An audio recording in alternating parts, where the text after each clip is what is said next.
Bonjour à tous, ici Sébastien Tedesco et je suis ravi de vous retrouver dans une nouvelle vidéo dans laquelle on va parler de comment réussir très rapidement en prospection. Je suis aujourd'hui dans la jolie ville de Menton dans laquelle j'ai travaillé quelques années. Toujours un plaisir de revenir ici, vous voyez la mer est belle. Voilà, il fait bon vivre à Menton pour ceux qui êtes de passage sur la Côte d'Azur. Je vous rappelle que vous pouvez bien évidemment télécharger mon guide, mes 3 conseils pour multiplier par 2 votre rentrée de mandat exclusif qui se trouve en descriptif de cette vidéo. Alors comment finalement réussir très rapidement dans votre stratégie de prospection. Par exemple, si vous débutez dans le métier ou si vous reprenez après une pause dans votre activité ou si vous avez tout simplement besoin de relancer la machine, comment est-ce que vous pourriez mettre en place des actions qui vous permettent d'avoir des résultats et des rendez-vous, d'obtenir des rendez-vous vendeurs qualifiés très rapidement. Et ça va vous demander de vous poser une question toute simple qui sont: quels sont vos actifs en matière de prospection? Vous savez, un actif, c'est quelque chose qu'on possède et qui fait partie de notre patrimoine. Et en matière de prospection, vous avez des choses dont vous disposez déjà naturellement et sur lesquelles vous vous appuyez trop souvent, enfin en tout cas pas assez souvent.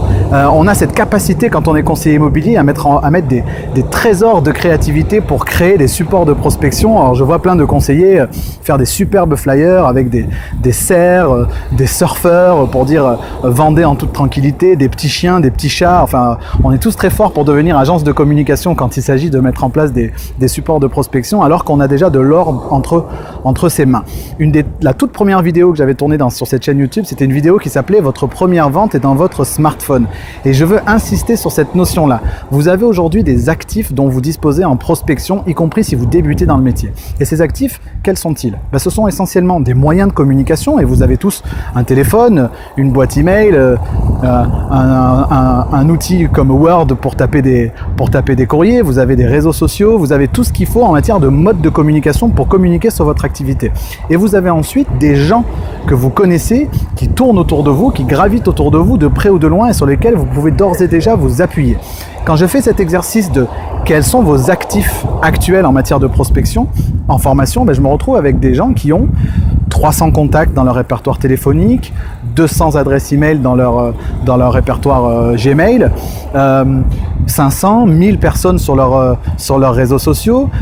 Ils sont engagés dans un certain nombre d'associations, parfois dans des syndics de copropriété, dans des associations de commerçants, dans des groupements d'entrepreneurs. Bref, vous avez déjà à minima plusieurs centaines de personnes qui gravitent autour de vous, qui vous connaissent, qui vous ont identifié, mais qui ne savent pas forcément que vous êtes conseiller immobilier et surtout, vous ne le leur dites pas assez souvent.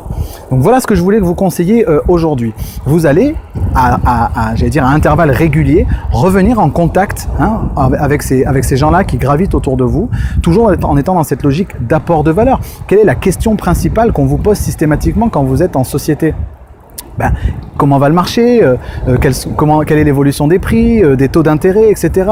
Vous avez des moyens de communication, des gens avec lesquels communiquer et une information précieuse que les gens cherchent à obtenir. L'état du marché, la valeur de leurs biens. Donnez-leur cette information. Vous avez soit du téléphone, soit des réseaux sociaux, soit de l'email, soit des courriers. Et vous avez plusieurs centaines de personnes qui vous connaissent. Bâtissez votre stratégie de prospection pour avoir des résultats rapides déjà sur cette population-là. Envoyez un texto. Récemment, je coachais une conseillère qui revient de maternité. Elle me dit, mais je ne sais pas par quel bout prendre le truc, il faut tout que je recommence à zéro. Voilà, j'ai commencé à travailler sur des flyers, etc. Je dis, mais est-ce que tu as simplement envoyé un SMS à l'ensemble de ton répertoire pour les prévenir que tu avais repris ton activité? Ah non, mais j'avais peur de déranger, voilà, de parler de mon activité, etc. Mais tu peux le faire de manière très simple. Voilà, comme vous le savez, j'ai repris le chemin du travail suite à mon retour de maternité. Je suis remonté comme une pendule, gonflé à bloc à l'idée de pouvoir accompagner un maximum de personnes dans leurs projets immobiliers.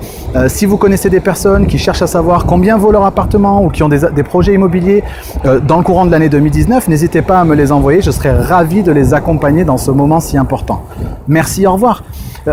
Faites dans le bon sens quand vous mettez des messages de prospection. Vous voulez fournir l'information que vous êtes de retour dans l'activité ou que vous débutez une activité, dites-le de manière très simple et dites aux gens que vous pouvez leur apporter des informations sur l'évolution des prix, sur le marché, sur les bons conseils à mettre en application pour vendre un appartement ou une maison ou pour acheter.